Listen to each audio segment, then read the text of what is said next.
So, if this is what we have to look forward to from the Atlanta Housewives of Atlanta for the season, y'all not gonna make it.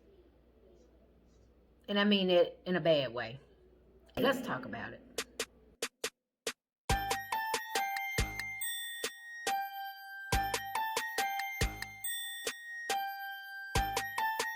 So, let's talk about Real Housewives of Atlanta.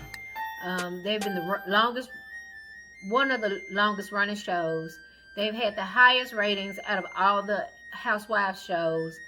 They've had their ups and downs and ins and outs, but this season is really taxing. It took me almost 3 days to get this video out because it's just nothing to talk about. The storylines are boring. I think the biggest problem is we have a mixture of young and old that's just not mixing. And we'll talk about that later because that was my Yorkie. Pay her, never mind. But we'll just have to see as the season progresses that it's just not working. So it opens up with Mal, Kenya, and Cynthia. They go to a yoga stop doing yoga. Like they're really into it, exercising and all that. And they not because everybody been on quarantine. Everybody gained weight. And Kenya just rips into Cynthia about her wedding. And my thing is, Cynthia is supposed to be your best friend, one of your best friends. And being shady Kenya, once again, she kicks Cynthia when she's kind of down.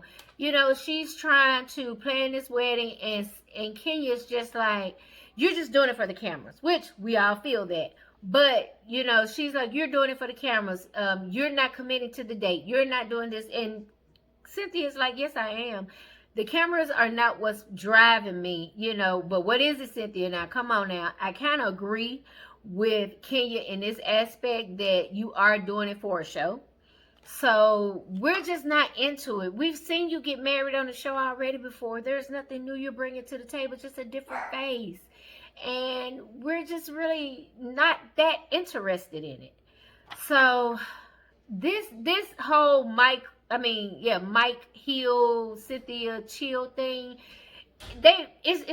it's tiresome. We don't care about you getting married to Mike that much when people are in quarantine. You have all these issues going on and people need to worry about eating and all that. And you trying to have a 250 plus wedding. It's crazy. It's stupid and it makes absolutely no sense. So then they jump over to Candy. Candy's meeting now with Kenya. Kenya's talking about the Cynthia and her wedding and all that they was talking about, and that she's doing it for the cameras and she's not committing to her man for the day. Kenya, you are not committing to a man for any date. Your man is not even committed to you guys for your own wedding date. Stay out of people's business. Just stay out of people's business. So Kenya is talking about how she felt bad about almost messing up Cynthia's and Mike's proposal. They flash back to it where she told Cynthia you might be getting proposed to, and Candy kind of went off on her. Okay, so she wants to do this all-white affair, do an engagement party for Mike and Cynthia.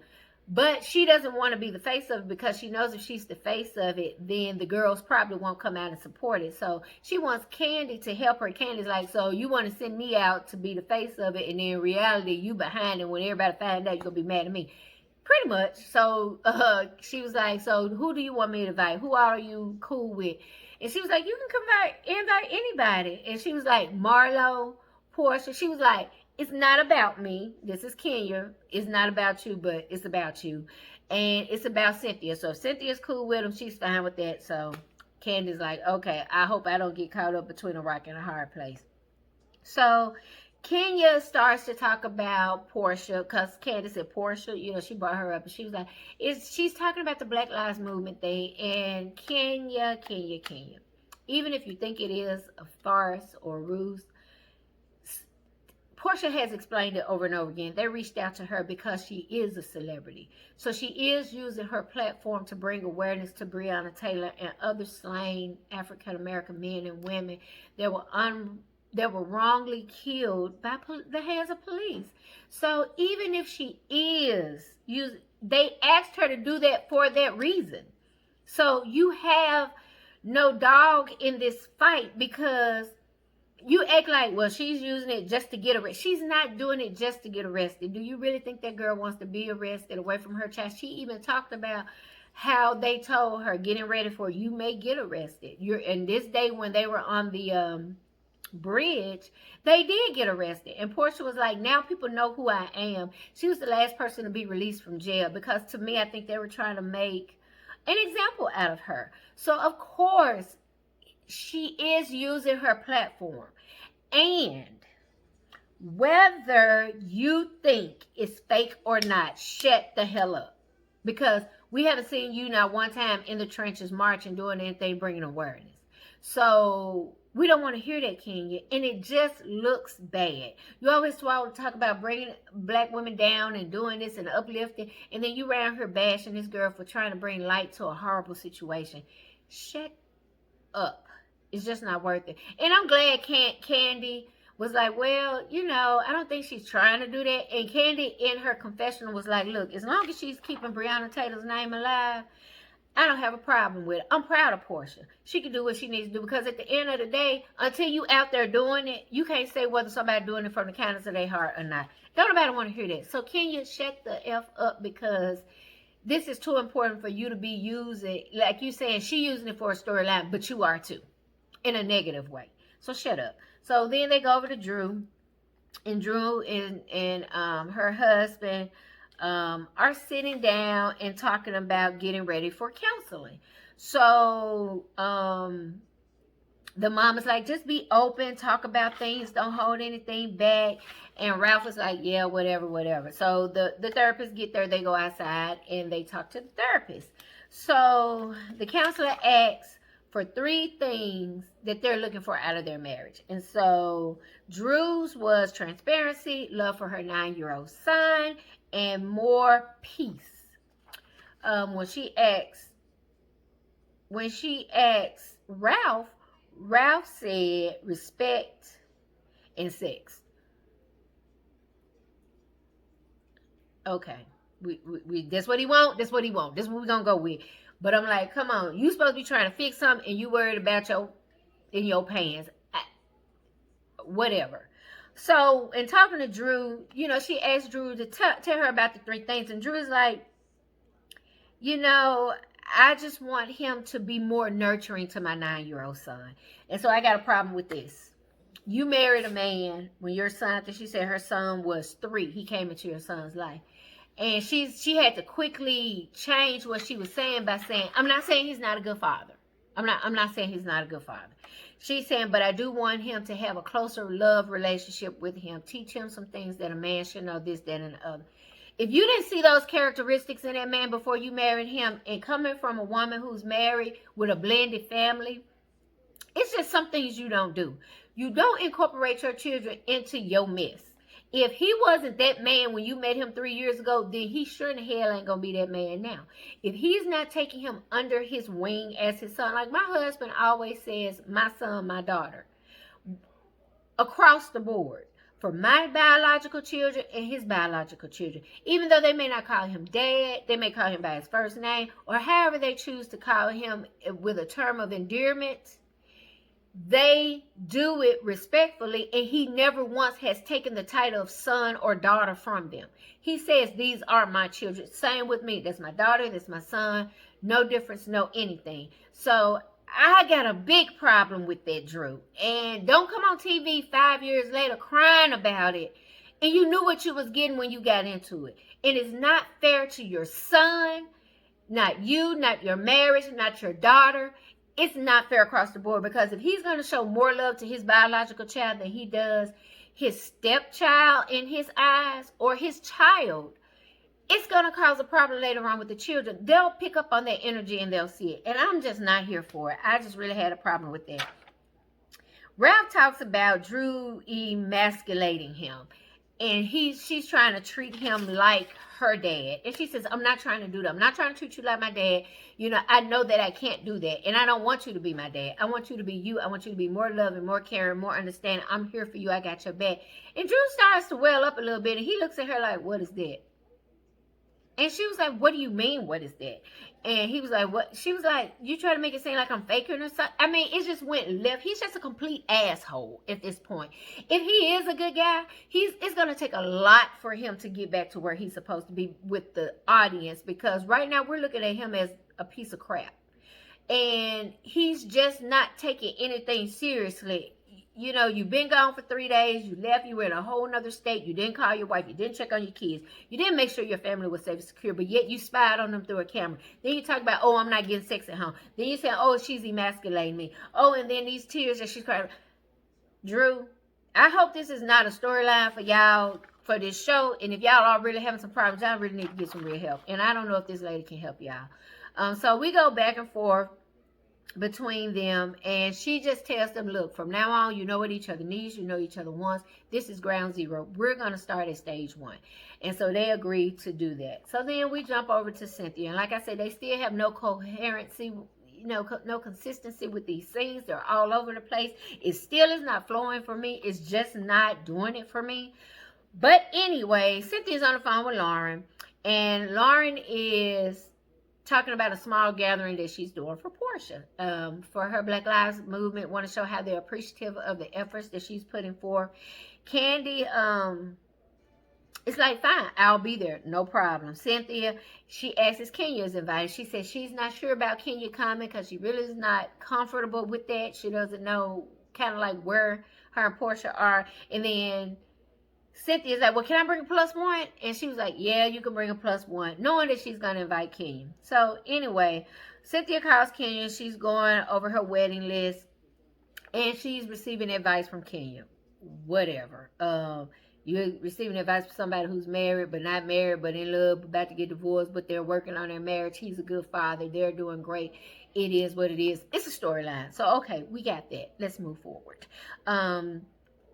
So Cynthia is practicing her vows and things to that effect. It's just really, really fun. Y'all got to ignore this dog, because in a minute, I'm finna put her outside, and I don't care if she comes back.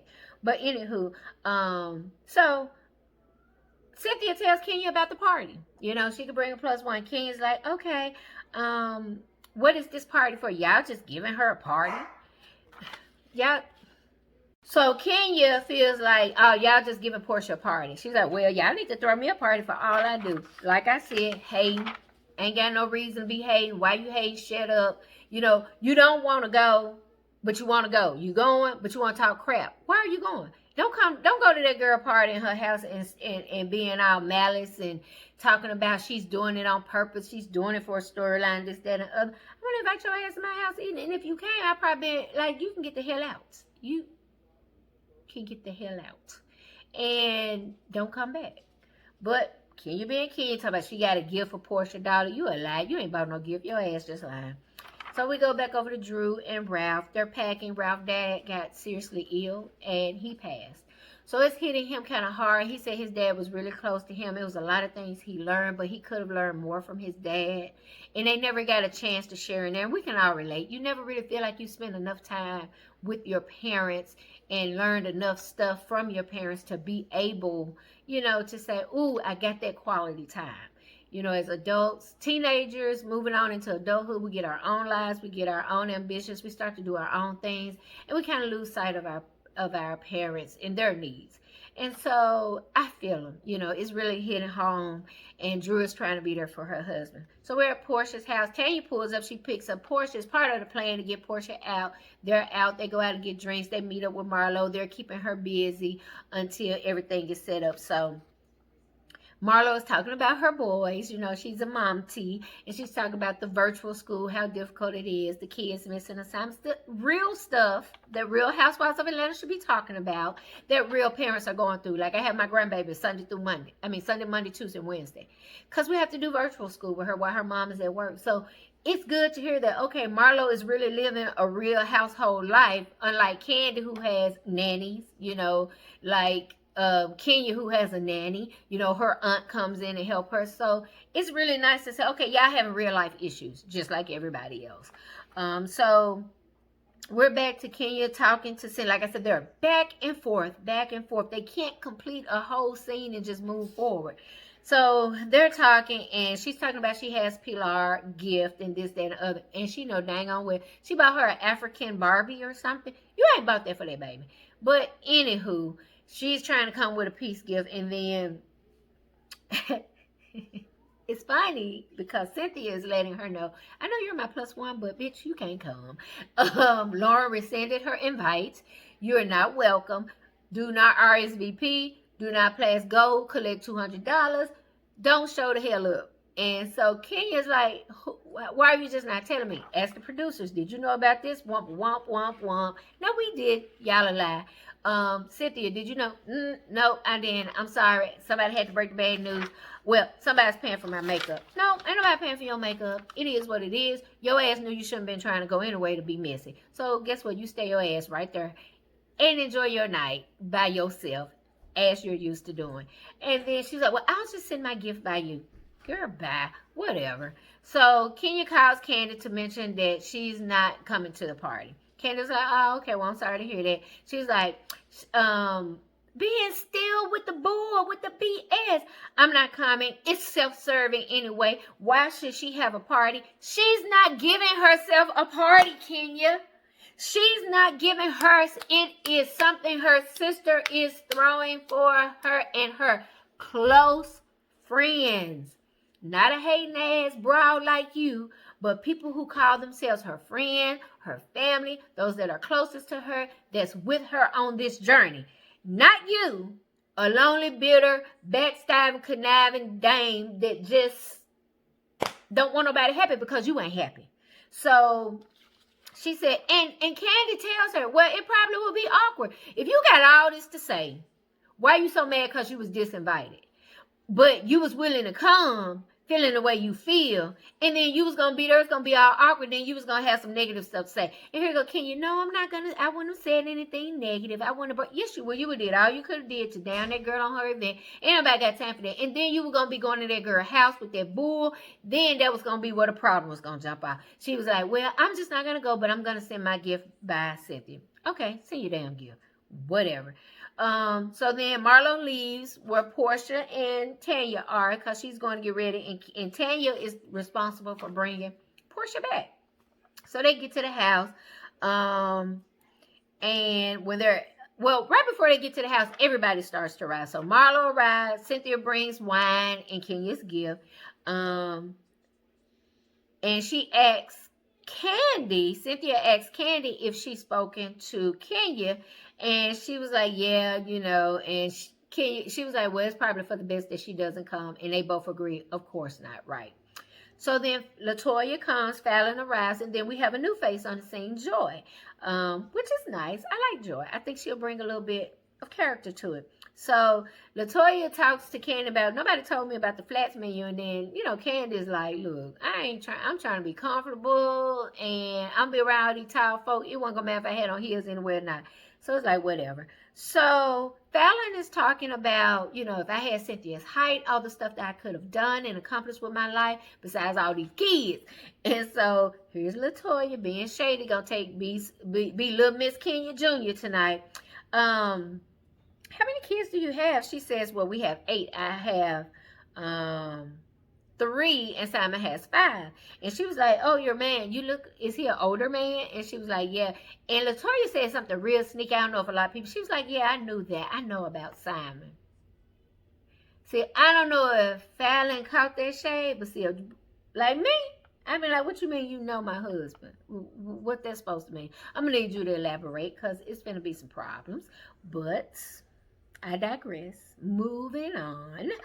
So she's like, yeah, you know, we have 8 kids total. You know, we just have a happy blended family. And she was like, you know, I was married prior. And here's LaToya to an older guy. And Candy is like, this girl is worse than Kenya. She's like Kenya on steroids. She was like, she'll just say anything. She doesn't care how it comes across. She'll just put it out there. And she's like, ugh, you know, some stuff, just keep it to yourself. So Fallon kind of like brushes that off, which I'm good. I'm glad she did. So Marlo, Portia arrives, And she is elated. She's almost about to be in tears because she was like, y'all did this for me. I really don't deserve this. And it was like, we're celebrating you and the movement and what you're bringing to the movement. And we just want to put a little light on you for all that you do and all that you sacrifice. And she was overcome. She went upstairs. She changed clothes. So while she was up there changing clothes, they were asking each other ages. And this is going back to my point where they got all these old bras with these young bras. And I don't think it's going to work. So I like the dynamic of the young, youthful young housewives. Like Fallon is a housewife. I think Joy is a housewife. You could keep Portia to be the OG. But what does Candy bring? Candy done had all her kids. We started out with Riley was 8. Riley going off to college. She done had another baby. She done opened 3 restaurants. She got a new man. She done been through 3 men. She got 2 men. Got a new man. Opened up the restaurants. She's still making music. Still suing people. Still touring. Still doing this. Okay, Candy, sit down and take care of your babies. Because Ace misses you. Your husband misses you. What else is there to see with Candy? We're kind of like tired at this point. Cynthia, second marriage. Noelle was 10, 12 when we met her. She's grown. She's blossomed, become a young woman and moved on in life. I don't get it. But Fallon has a older husband. He has money. She's a young mother. She has a blended family. She's doing it. That's a real housewife. Marlo, I'm even down with Marlo's stance. She's a Monty. She put down her old ways and she picked up what needed to happen to make sure that her nephews were fine. That's a story within itself. A single, not mother, but had to become a mother. That's something all within itself. That's a huge storyline. Then you have Joy. We don't know much about Joy, but I like it. And even Tanya. I hate that Tanya's not going to be here. Tanya brings that light. She's just like, I'm here. She's a ray of sunshine, and it's needed. It's needed. You got Kenya that's just so freaking negative all the time and just hateful and mean. And then it just seems like Tanya, when she wakes up, she's always like that. Like, hi, I'm here. If you watch her YouTube channels, oh my God, she's just like that all the time. But it's needed. And I'm like this, even because they were talking about the ages. Everybody was between 31 and 33. And Candy was like, shit, I probably babysitted some of y'all. Here goes Cynthia old ass. I probably would have paid you to babysit them. And Candy was like, I know if I'm feeling old. Cynthia ass around here feeling ancient. Cynthia probably feeling like a grandma at this point. Because these girls are in their 30s. Candy's probably in her, I'm 47. Me and Candy probably about the same age, 47 to 50. And then you got Cynthia pushing probably a strong 53, 54, 55. So, yeah, y'all on here with these young women that's living life. LaToya forever a fool, but she living life. She's living life, and yeah, it's not going to work. And this whole dynamic with Kenya and Toya forever, they the same person. If they ever fall out, it's going to be horrific. She going to rip Kenya a new one. Drew, she's in that age bracket. She's actually married. She has a husband. She's going through real life situations. So I can see it. I like it. I like the concept. But y'all gonna have to weed out these old heads. If y'all gonna give us something fresh and new and inviting, I'm down for it. But y'all gotta get rid of these old heads. It just is what it is. You gotta get rid of Cynthia. I'm sick of her. You gotta move Candy on out the way. I'm sick of her. Portia can stay. Hell, bring Eva ass back. Cause at least Eva's not too old, but not too her and Portia can be the old heads and carry it and usher in a new group. Portia, late 30s, going into her 40s, the same thing as, they're just about 8 to 10 years apart. So they still can relate to them. They still can kind of guide them, but it's not a 15, 20-year span on age difference, views, and how people do things, and how people look at the world and life and the world that we're in today. I think it could work. So, bravo. Let's think about that. So, they're just talking about them pretty much. Pilar comes out. They try to open up Kenya's gift. She says she'll open it later. Then Portia stands up and she talks. And she just talks about how, it's important that we vote, how we participate, we let our voices be heard. Move, move, move, move, move. Don't stand still. It's something you can do, even if it's just, casting your vote. Holding up the sign. They had the sign with Pilar that says no justice, no peace. It was so cute. Then, I saw on Instagram the ladies took the picture with it. It's something we can do, guys. Prayer is not gonna always be the most effective form. I know some people, they say let's pray, things will change. Yeah, y'all been praying for the last 50, 60 years. Ain't nothing changed. But when we get up off our feet, on our feet, off our butts, in the streets, and when people start moving, protesting, and being verbal, and using our words, and showing and using our actions in a positive way, even some of the negative actions of others that weren't a part of a movement made people sit up and realize, okay, these people are for real. So if nothing else, we were able to create the movement, enforce the movement, and Portia is helping keep the movement alive. And for that, everybody's thankful. Everybody, even Candy, Cynthia, Marlo, they all say how proud they were of her. So keep it going, Portia. We're proud of you, and let's see where we go after this, because I'm not over the Black Lives Movement aspect of it, but we've seen enough of it, and we don't want to open old wounds for the parents and things to that effect. Let's keep talking about it. Let's keep pushing the narrative, but also I would prefer Bravo just do a commercial at the end instead of making it Portia's storyline. Just put something at the end or as a commercial in between, and let that be a part of it. But let's pick up the storyline, and let's pick up the pace of the show. But that's all I have for you guys. Don't forget to like, share, and subscribe. Don't forget to check my website out, www.creativeconcepts-events.com. You can check me out on Facebook and Instagram, the one and only Creative Concepts. And I'll see you guys in the next video.